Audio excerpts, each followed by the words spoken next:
এক বুজুর্গ বলছিলেন যে হে আল্লাহর বান্দা, দুনিয়ার যন্ত্রণার পেরেশানির কারণে যদি মানুষ বলে যে যদি মরে যাইতাম ভালো ছিল, মানুষ বলে না এরকম যে এত পেরেশানির চাইতে এত দুঃখের চাইতে মরে গেলে ভালো ছিল। মহিলারা বেশি বলে, মহিলারা একবারে 19-এর থেকে 19.5 হইলেই যা আমার মরণ আইয়ে না কা, আমি মরি না কা, আমার উপরে ঠাডা পড়ে না কা, আমার উপরে খোদার গজব পড়ে না কা, বেডির গজব বেডি নিজেই দেয়। মহিলাদের এই বদ অভ্যাস বেশি। হ্যাঁ, মানে মৃত্যু কামনা করে বেশি, বুঝেন নাই, মরণ কামনা করে বেশি। তাহলে ওই আল্লাহর ওলি বলছেন যে হে আল্লাহর বান্দা, দুনিয়ার পেরেশানির থেকে তো তুমি মনে মনে কামনা করিলা যে যদি মরে যাইতাম, পেরেশানি মুক্ত হইতাম। তিনি বলছেন হে আল্লাহর বান্দা, যদি কবরে গিয়ে কবরের আযাব শুরু হয়, তখন তুমি ওই আযাব থেকে বাঁচবার জন্য এবার কি চাইবে?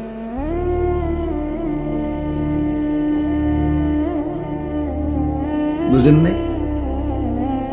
দুনিয়ার পেরেশানির থেকে বাঁচার জন্য তো আপনি মৃত্যু চাইলেন, আচ্ছা তো মরলেন আর কি। তো এখন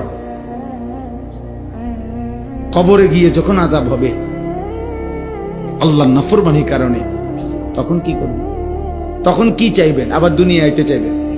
আমরা মস্কারি, হ্যাঁ? আবার দুনিয়ায় আসতে চাইলে আপনারা আবার ফেরত দিবে নাকি? তাহলে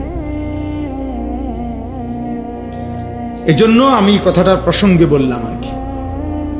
কোন স্বামী, কোন বাবা, কোন মা, আপনারা এটা মনে রাখবেন, কোনোভাবেই স্ত্রী সন্তানের পরিবারের কমপক্ষে হালাল হারাম, পাক নাফাক, নামাজ রোজা বন্দিগি, ইবাদত আমল আখেরাত, এই চেষ্টা বন্ধ রাখার অনুমতি হবে সেদিন আল্লাহ নিষেধ করবে। যে নূহ আলাইহিস সালামকে সরাসরি আল্লাহ নিষেধ করছে। কেনান ওনার ছেলে যে কাফের ছিল, নূহ আলাইহিস সালামের এই ছেলে যখন নূহ আলাইহিস সালামের নৌকা উঠে গেছে, তিনি পানি ওয়াফারাত তান্নুর, কোরআন শরীফে আছে যে চুলার থেকে পানি বের হয়ে গেছে। নূহ আলাইহিস সালাম বুঝছে যে কিছুক্ষণের মধ্যেই পানি তুফানে পূর্ণ হয়ে যাবে। তো তখনও নূহ আলাইহিস সালাম ছেলেটাকে বলছে, বাবা কালেমা পড়ে ইয়া বুনাইয়া রাকাব মা'ানা, আমার সাথে নৌকাতে উঠে আসো, বাপ ঈমান আনো। নূহ আলাইহিস সালামের ছেলে বলছে, না আমি নৌকায় উঠবো না, সাআবি ইলা জাবালিন ইয়াসিমুনি মিনাল মা। নাফরমান